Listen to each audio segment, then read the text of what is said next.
Maka larilah Daud dari Nayot dekat Rama. Sampailah ia kepada Yonatan, lalu berkata, "Apakah yang telah kuperbuat?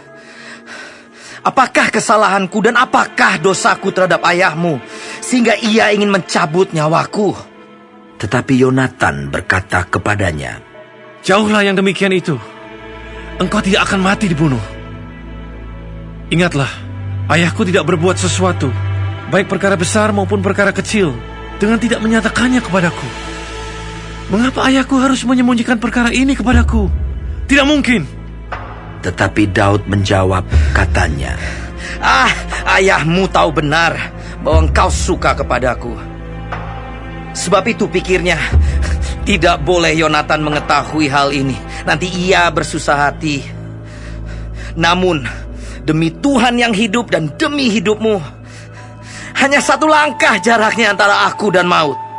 Yonatan berkata kepada Daud, "Apapun kehendak hatimu, aku akan melakukannya bagimu." Lalu kata Daud kepada Yonatan, "Kau tahu, besok bulan baru. Maka sebenarnya aku harus duduk makan bersama-sama dengan raja.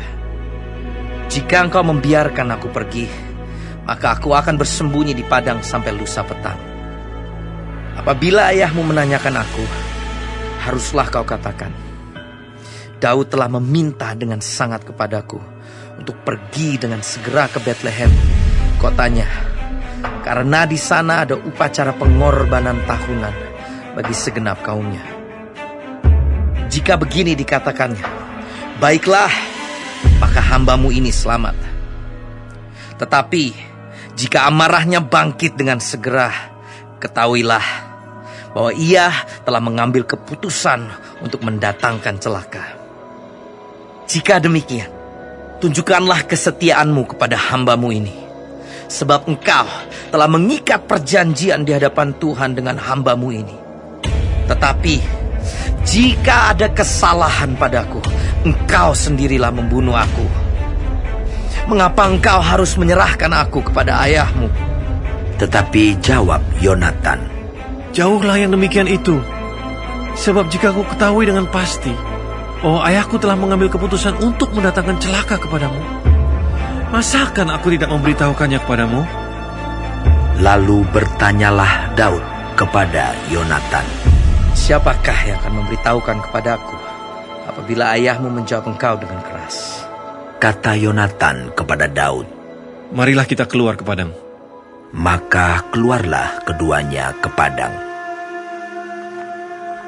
Lalu berkatalah Yonatan kepada Daud, "Demi Tuhan Allah Israel, besok atau lusa, kira-kira waktu ini, aku akan memeriksa perasaan ayahku. Apabila baik keadaannya bagi Daud, masakan aku tidak menyuruh orang kepadamu dan memberitahukannya kepadamu? Tetapi apabila ayahku memandang baik untuk mendatangkan celaka kepadamu, beginilah kiranya Tuhan menghukum Yonatan. Bahkan lebih lagi daripada itu, sekiranya aku tidak menyatakannya kepadamu dan membiarkan engkau pergi, sehingga engkau dapat berjalan dengan selamat. Tuhan kiranya menyertai engkau, seperti ia menyertai ayahku dahulu. Jika aku masih hidup, bukankah engkau akan menunjukkan kepadaku kasih setia Tuhan? Tetapi jika aku sudah mati, janganlah engkau memutuskan kasih setiamu terhadap keturunanku sampai selamanya. Dan apabila Tuhan melenyapkan setiap orang dari musuh Daud dari muka bumi, janganlah nama Yonatan terhapus dari keturunan Daud, melainkan kiranya Tuhan menuntut balas daripada musuh-musuh Daud." Dan Yonatan menyuruh Daud sekali lagi bersumpah demi kasihnya kepadanya, sebab ia mengasihi Daud seperti dirinya sendiri. Kemudian berkatalah Yonatan kepadanya, "Besok bulan baru, maka engkau nanti akan ditanyakan, sebab tempat dudukmu akan tinggal kosong. Tetapi lusa, engkau pasti akan dicari. Engkau harus datang ke tempat engkau bersembunyi pada hari peristiwa itu, dan duduklah dekat bukit batu. Maka aku akan memanahkan 3 anak panah ke samping batu itu, seolah-olah aku membidik suatu sasaran.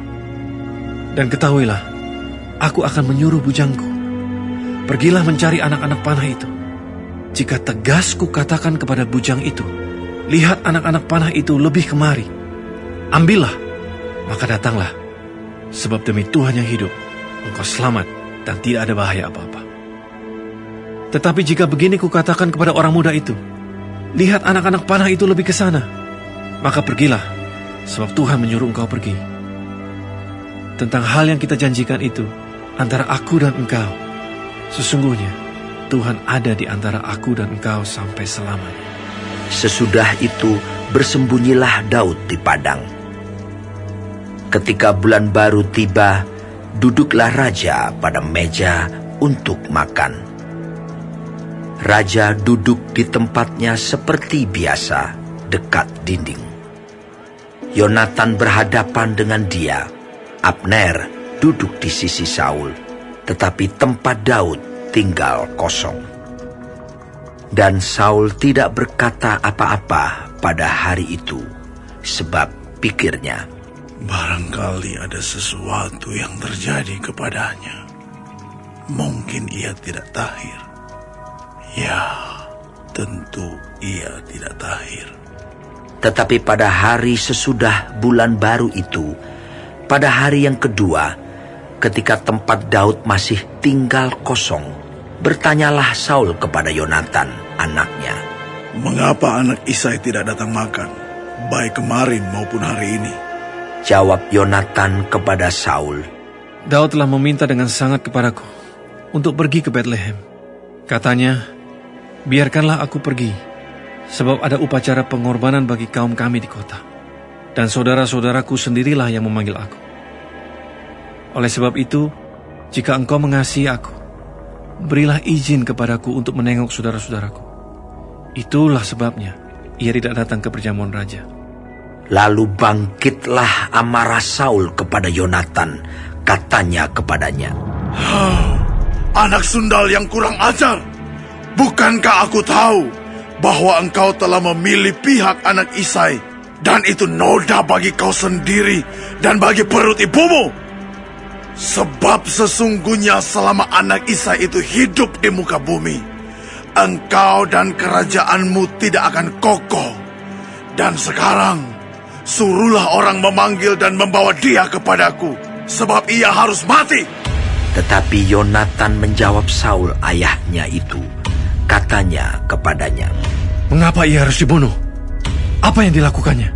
Lalu Saul melemparkan tombaknya kepada Yonatan untuk membunuhnya.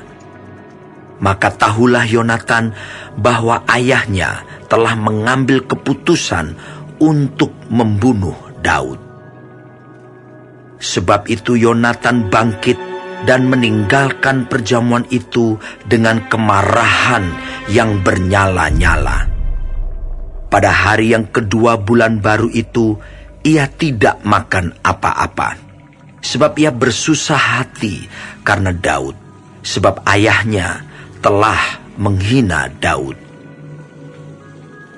Pada waktu pagi, keluarlah Yonatan ke padang bersama-sama seorang budak kecil, sesuai dengan janjinya kepada Daud. Berkatalah ia kepada budaknya, Larilah, carilah anak-anak panah yang kupanahkan. Baru saja budak itu berlari, maka Yonatan melepaskan sebatang anak panah lewat kepala budak itu. Ketika budak itu sampai ke tempat letaknya anak panah yang dilepaskan Yonatan itu, maka berserulah Yonatan dari belakang budak itu, katanya, Bukankah anak panah itu lebih ke sana? Kemudian berserulah Yonatan dari belakang budak itu, Ayo cepat, jangan berdiri saja. Lalu budak Yonatan memungut anak panah itu dan kembali kepada tuannya. Tetapi budak itu tidak tahu apa-apa. Hanya Yonatan dan Daudlah yang mengetahui hal itu. Sesudah itu Yonatan memberikan senjatanya kepada budak yang menyertai dia dan berkata kepadanya, Pergilah, bawalah ke kota. Maka pulanglah budak itu, lalu tampillah Daud dari sebelah bukit batu. Ia sujud dengan mukanya ke tanah dan menyembah 3 kali. Mereka bercium-ciuman dan bertangis-tangisan. Akhirnya Daud dapat menahan diri. Kemudian berkatalah Yonatan kepada Daud, Pergilah dengan selamat. Bukankah kita berdua telah bersumpah demi nama Tuhan? Demikian, Tuhan akan ada di antara aku dan engkau serta di antara keturunanku dan keturunanmu sampai selamanya. Setelah itu bangunlah Daud dan pergi, dan Yonatan pun pulang ke kota.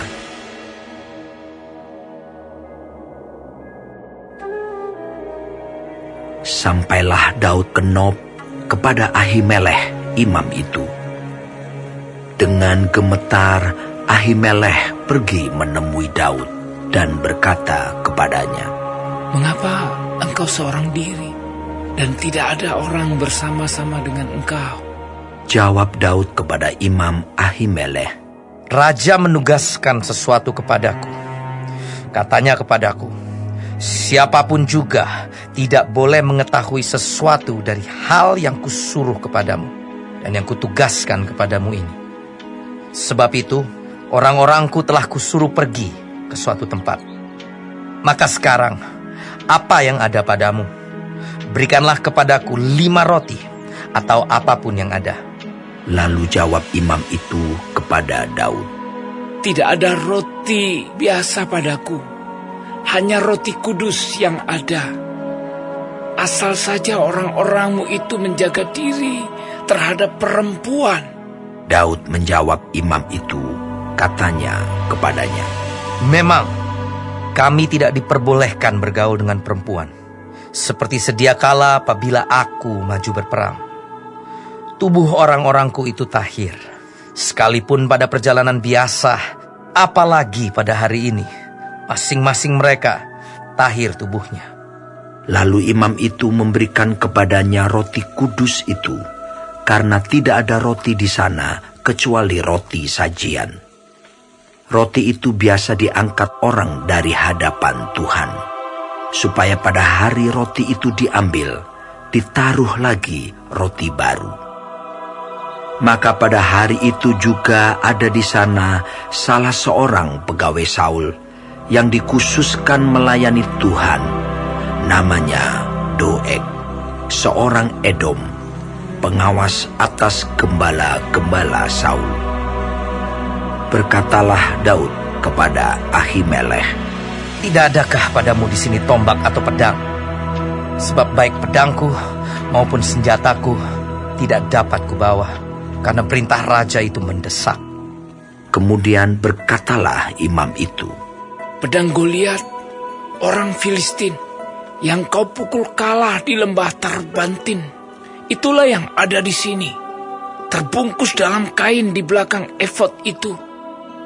Jika engkau hendak mengambilnya, ambillah, yang lain tidak ada, hanya ini. kata Daud.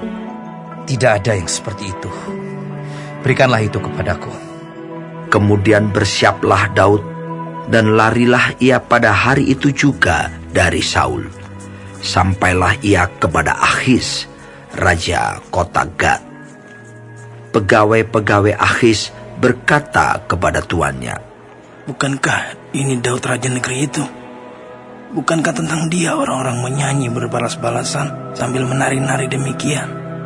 Saul mengalahkan beribu-ribu musuh, tetapi Daud berlaksa-laksa. Daud memperhatikan perkataan itu, dan dia menjadi takut sekali kepada Akhis, raja kota Gad itu. Sebab itu ia berlaku seperti orang yang sakit ingatan di depan mata mereka, dan berbuat pura-pura gila di dekat mereka. Ia menggores-gores pintu gerbang dan membiarkan ludahnya meleleh ke janggutnya. Lalu berkatalah Akhis kepada para pegawainya, Tidakkah kamu lihat bahwa orang itu gila? Mengapa kamu membawa dia kepadaku? Kekurangan orang gilakah aku? Maka kamu bawa orang ini kepadaku supaya ia menunjukkan gilanya dekat aku. Patutkah orang yang demikian masuk ke rumahku?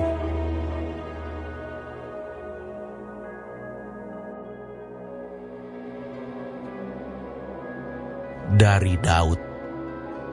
Pada waktu ia pura-pura tidak waras pikirannya di depan Abimelek, sehingga ia diusir lalu pergi. Aku hendak memuji Tuhan pada segala waktu. Puji-pujian kepadanya tetap di dalam mulutku. Karena Tuhan jiwaku bermegah. Biarlah orang-orang yang rendah hati mendengarnya dan bersuka cita. Muliakanlah Tuhan bersama-sama dengan aku. Marilah kita bersama-sama memasyurkan namanya. Aku telah mencari Tuhan, lalu Ia menjawab aku dan melepaskan aku dari segala kegentaranku. Tujukanlah pandanganmu kepadanya, maka mukamu akan berseri-seri dan tidak akan malu tersipu-sipu. Orang yang tertindas ini berseru dan Tuhan mendengar. Ia menyelamatkan dia dari segala kesesakannya. Malaikat Tuhan berkemah di sekeliling orang-orang yang takut akan dia, lalu meluputkan mereka. Kecaplah dan lihatlah betapa baiknya Tuhan itu. Berbahagialah orang yang berlindung padanya. Takutlah akan Tuhan, hai orang-orangnya yang kudus, sebab tidak berkekurangan orang yang takut akan Dia. Singa-singa muda merana kelaparan, tetapi orang-orang yang mencari Tuhan tidak kekurangan sesuatu pun yang baik. Marilah anak-anak, dengarkanlah aku. Takut akan Tuhan akan kuajarkan kepadamu. Siapakah orang yang menyukai hidup, yang mengingini umur panjang untuk menikmati yang baik? Jagalah lidahmu terhadap yang jahat dan bibirmu terhadap ucapan-ucapan yang menipu.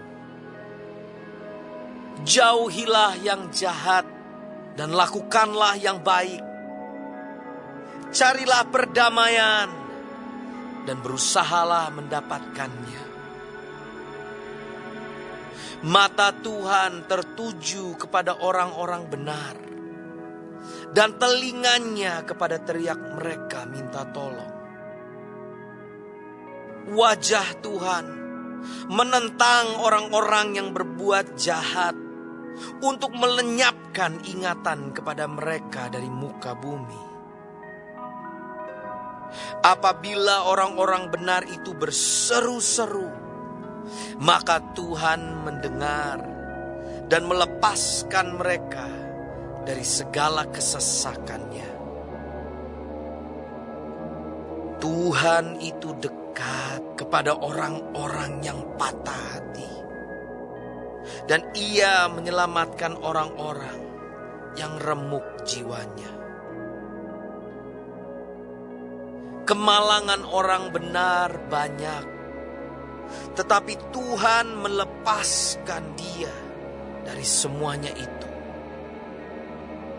Ia melindungi segala tulangnya, tidak satu pun yang patah.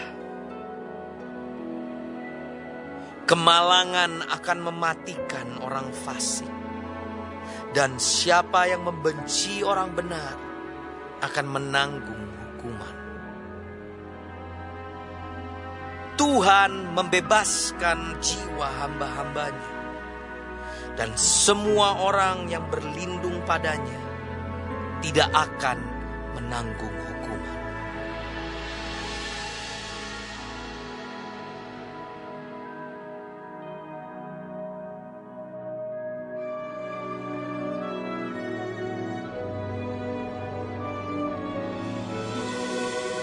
Ketika Yesus melihat orang banyak itu, naiklah ia ke atas bukit, dan setelah ia duduk, datanglah murid-muridnya kepadanya.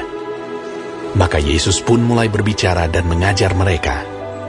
Katanya, "Berbahagialah orang yang miskin di hadapan Allah, karena merekalah yang mempunyai kerajaan surga.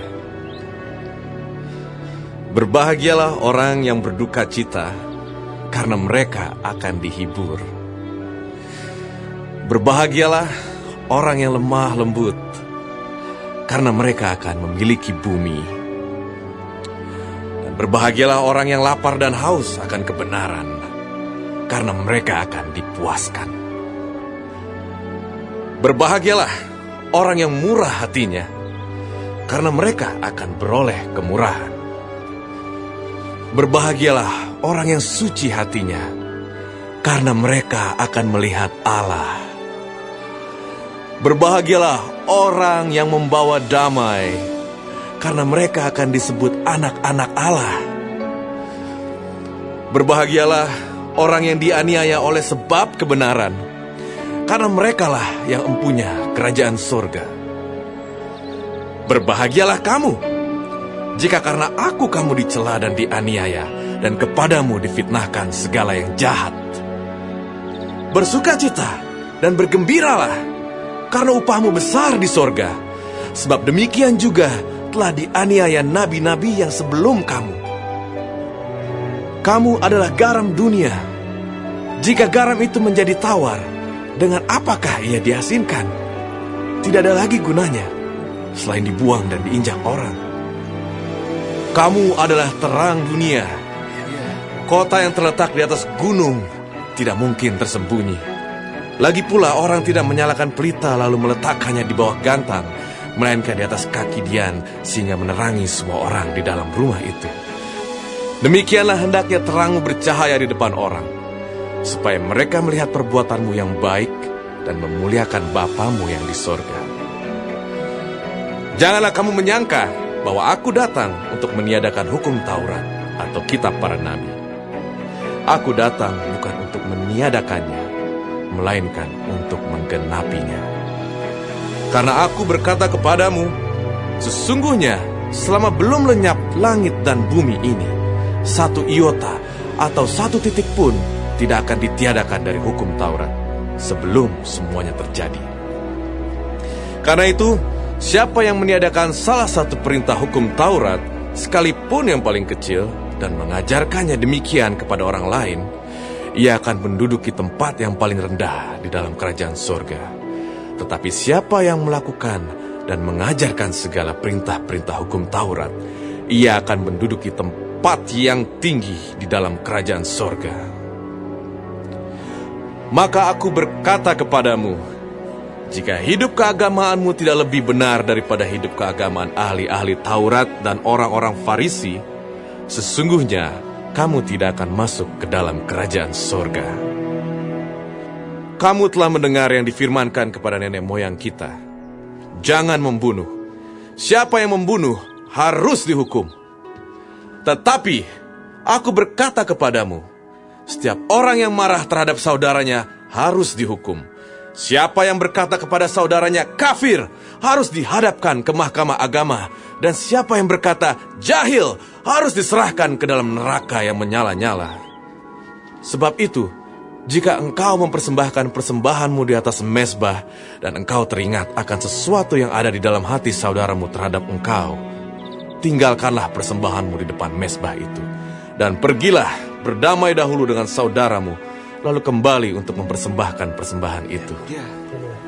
Segeralah berdamai dengan lawanmu, selama engkau bersama-sama dengan dia di tengah jalan, supaya lawanmu itu jangan menyerahkan engkau kepada hakim, dan hakim itu menyerahkan engkau kepada pembantunya, dan engkau dilemparkan ke dalam penjara. Aku berkata kepadamu, sesungguhnya engkau tidak akan keluar dari sana sebelum engkau membayar hutangmu sampai lunas. Kamu telah mendengar firman, jangan berzina. Tetapi aku berkata kepadamu, setiap orang yang memandang perempuan serta menginginkannya, sudah berzina dengan dia di dalam hatinya. Maka, jika matamu yang kanan menyesatkan engkau, cungkilah dan buanglah itu. Karena lebih baik bagimu jika satu dari anggota tubuhmu binasa, daripada tubuhmu dengan utuh dicampakkan ke dalam neraka. Dan jika tanganmu yang kanan menyesatkan engkau, penggalah dan buanglah itu. Karena lebih baik bagimu jika satu dari anggota tubuhmu binasa, daripada tubuhmu dengan utuh masuk neraka. Telah difirmankan juga, siapa yang menceraikan istrinya harus memberi surat cerai kepadanya. Tetapi aku berkata kepadamu, setiap orang yang menceraikan istrinya kecuali karena zina, ia menjadikan istrinya berzina. Dan siapa yang kawin dengan perempuan yang diceraikan, ia berbuat zina. Kamu telah mendengar pula yang difirmankan kepada nenek moyang kita, jangan bersumpah palsu, melainkan peganglah sumpahmu di depan Tuhan.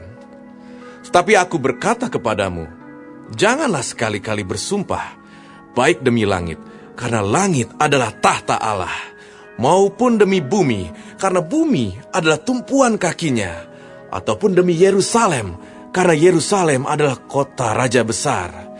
Janganlah juga engkau bersumpah demi kepalamu, karena engkau tidak berkuasa memutihkan atau menghitamkan sehelai rambut pun. Jika ya, hendaklah kamu katakan ya, jika tidak, hendaklah kamu katakan tidak. Apa yang lebih daripada itu berasal dari si jahat. Kamu telah mendengar firman, mata ganti mata dan gigi ganti gigi.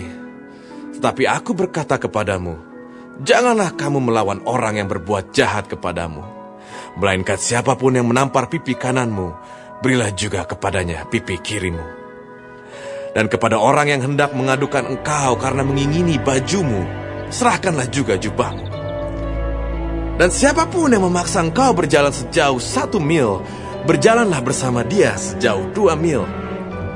Berilah kepada orang yang meminta kepadamu, dan janganlah menolak orang yang mau meminjam daripadamu. Kamu telah mendengar firman, kasihilah sesamamu manusia, dan bencilah musuhmu. Tapi aku berkata kepadamu, kasihilah musuhmu, dan berdoalah bagi mereka yang menganiaya kamu. Amin, Guru. Karena dengan demikianlah, kamu menjadi anak-anak Bapamu yang di sorga, yang menerbitkan matahari bagi orang yang jahat dan orang yang baik, dan menurunkan hujan bagi orang-orang benar dan orang-orang yang tidak benar. Apabila kamu mengasihi orang yang mengasihi kamu, apakah upahmu? Bukankah pemungut cukai juga berbuat demikian? Dan apabila kamu hanya memberi salam kepada saudara-saudaramu saja, apakah lebihnya daripada perbuatan orang lain? Bukankah orang yang tidak mengenal Allah pun berbuat demikian? Karena itu, haruslah kamu sempurna, sama seperti Bapamu yang di sorga adalah sempurna.